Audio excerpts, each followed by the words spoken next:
Hi there, welcome to the channel or welcome back to the channel. Today I thought I'd sit down and collect all my tips and tricks for you if you're starting Genshin Impact for the first time in 2023.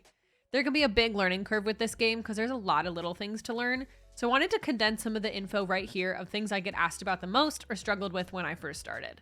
I also wanted to say take or leave anything in this video. There's so many ways to play this game, which is something I love about it, so whatever makes it fun for you, lean into that for sure. And if you have any extra tips, because I'm sure I will miss quite a few, feel free to drop them below in the comments. All right, let's get into the video. So I'm going to break this video down into sections, so feel free to skim if there's anything specific you need. But first, adventure rank. So your adventure rank, or AR, is essentially your account's level. It's going to unlock things like higher character levels, higher weapon levels, co-op, your teapot, and new quests. A few ways to build your AR, especially in early game, is going to be exploration and quests. As you go through the world, you'll find chests to open, waypoints to unlock, and challenges to do, which will give you adventure experience and primo gems. Exploration is a great way to farm primos, by the way. A more obvious way of getting adventure XP is to do your dailies every day and to go through quests. You'll unlock daily commissions at AR 12 after completing the Everyday a New Adventure quest. You can find shorter side quests or world quests by running around and talking to people who have a blue exclamation point above their head. You'll also be able to see it on your mini map when you get close to them. But just to note that some of these are hidden, meaning you won't be able to see any exclamation point. You only unlock it when you talk to them directly. You can look these up if you want. So when you reach certain levels, you'll need to do an adventure rank ascension quest. These will automatically be added into your log at AR 25, 35, 45, 50, and 60. If you can beat those bosses in those quests, then don't worry when your world levels up. Just know the monsters will be a little bit harder to beat, but they will drop better things. One thing that I did not cherish enough in my early Genshin days was resin. Every 20-ish hours, you get 160 resin to spend. It regenerates about 1 every 8 minutes. I would start using this every time you play if you can from day 1. Resin is like the currency for hard to get items in the game and is used as a kind of entry key for domains that will drop weapon ascension materials, talent materials, and artifacts. Each run will cost you 20 resin no matter which kind of domain it is. Domains that give you ascension items though won't be open every day. They have a set schedule, but all of them are open on Sundays no matter what. So keep that in mind if you want to really nerd out and plan your week ahead. There are also these things called ley lines that will drop either Mora if they are yellow or character books if they are blue. Early game, I recommend ley lines for character books since you'll always need them and you'll have plenty of quests to get Mora. You can also spend your resin on weekly bosses and world bosses like this one. You'll need both for ascending your characters, but these will cost you 40 resin per run. And remember to always claim your rewards. Sometimes I forget and you have to kill them again, so it just doesn't help very much. There are also a few ways to hoard resin or to get more if you run out for that day. So there's these alchemy tables at every city. You can make condensed resin using these. They look like this. They do cost you 40 of your current resin, but you can have 5 at a time. So if you don't want to use all your resin for one day or you can't for some reason, you can make this and store it for whenever. Other ways to get more is by using your fragile resin, which you get 60 resin per fragile. So if you're kind of in a pickle and need it, definitely go for it. Otherwise, I'd honestly just hoard those down the line when you're like artifact hunting, things like that, and you're just really in the zone. You can also use your primo gems. I don't recommend this, but you do you. It is an option.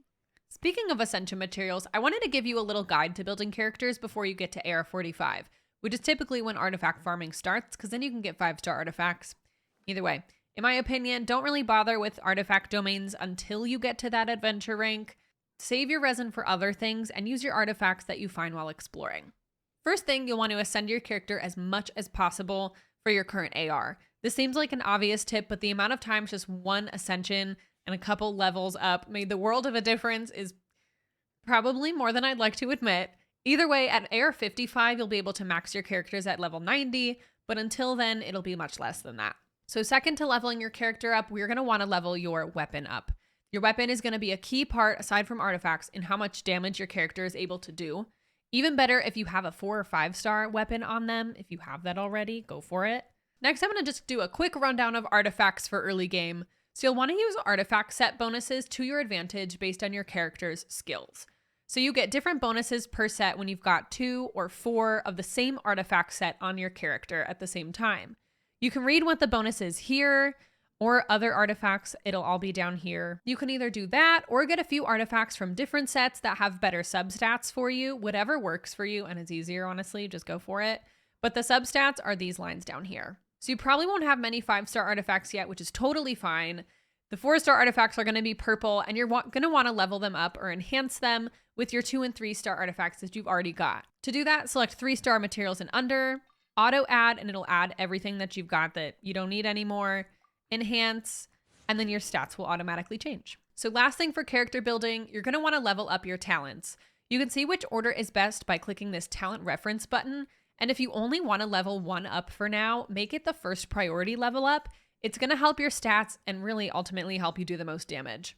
And on to everyone's favorite part, the gacha system in Genshin is called wishing. I won't spend too long on this because I could honestly probably spend an entire video just explaining the community's wishing lingo, but wishing is the primary way to get new characters to add to your team. Occasionally there will be an event or two where you can get a free 4-star at the end. Like right now, Lantern Rite is happening for the next 2 weeks, so if you finish that in time, you get a free 4-star character out of the selection from Leeway. But anyway, there's 2 banners, Standard Banner and Limited Banners, both containing 4 and 5-star characters. Limited is only going to be available every 3 weeks, and it'll be like a rotating selection. These take purple wishes or intertwined fates, and I highly recommend only spending your primos on the Limited Banner. You'll receive standard wishes from some quests, from ascending your characters, so don't worry about never having wishes there.